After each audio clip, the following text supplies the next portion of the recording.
for every high performing entrepreneur. I think Jack Canfield says it, like everybody in The Secret says it. Obviously, you're a big component of it. Like, what can you tell them that will actually help you and allow you to be more successful as a business person?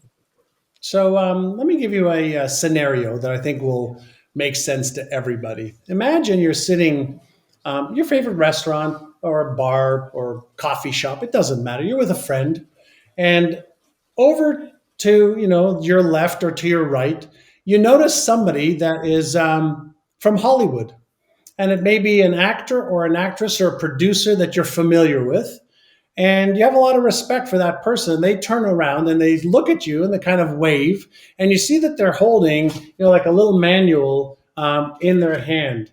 And they get up and they walk over to you and they go, "Hi, my name is Steven Spielberg, Ron Howard, whatever is a name that you recognize." They go, "Listen, I'm reading this script right now, and there's a part in this script. When I looked at you, I thought you could be that role. The description is you. Let me ask you a question.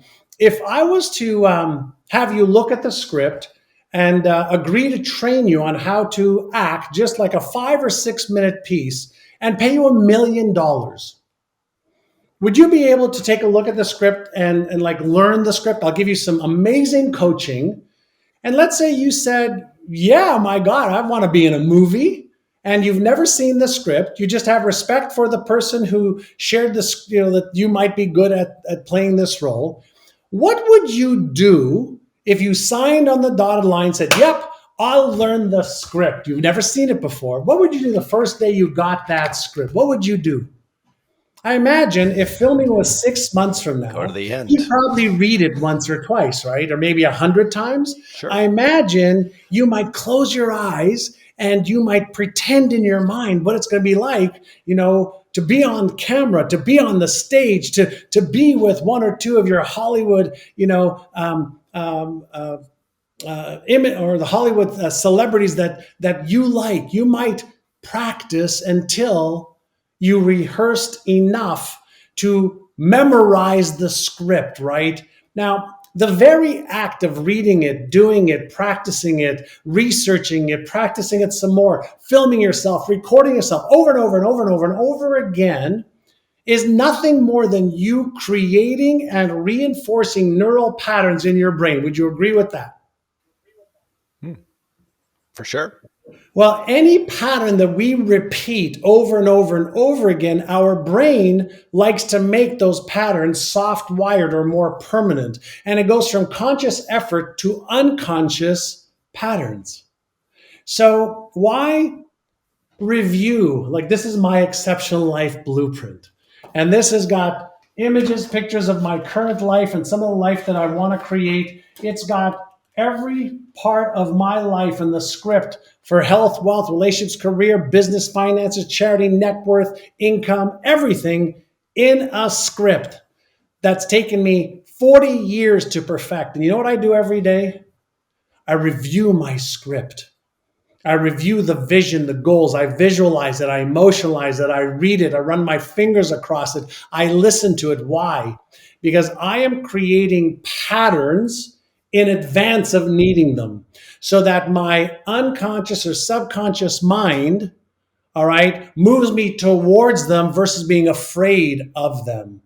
And our brain has financial set points. Our brain has weight set points, relationship set points, business set points, lead set points, conversion set points that we have gotten used to expecting and achieving. And anytime we deviate from what is normal and comfortable for us, triggers in our brain activate, and we procrastinate and self-sabotage to keep us in our comfort zone. It's the brain's way of keeping us safe.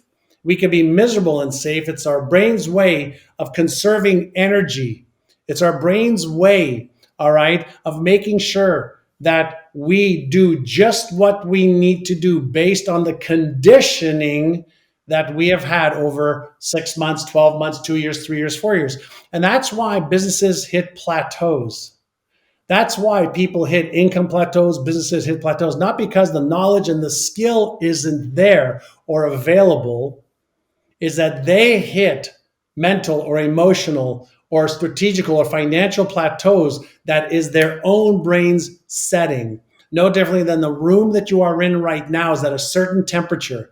If cold air came in, your heater would go on to calibrate the temperature. If hot air came in, your air conditioner would go on. That's a cybernetic mechanism. It's exactly how our brain works as well around our business plateaus and levels. And so our job, and I always have these Rubik's cubes on my desk. Let's say the 2x2 is a $500,000 a year business. Just need to learn the algorithm, right? 3x3 $1 million a year business. Just learn the algorithm. It's already there. Oh, you want a bigger business, 5 million? That's your 4x4 algorithm. Oh, you want the 10 million? Oh, that's your 5x5. Oh, you want your $1 billion business? Well, that's just a little bit more complex. So what we have to understand is in order for us to get out of our own way is, yes, we have to have the right mindset, plus we have to have the right skill set, plus we have to have the right action set in an environment that fosters our growth and fosters us taking action, moving towards our goals versus moving away from staying in our comfort zone. And the challenge we have is most people would prefer to master disappointment instead of mastering the science and art of change.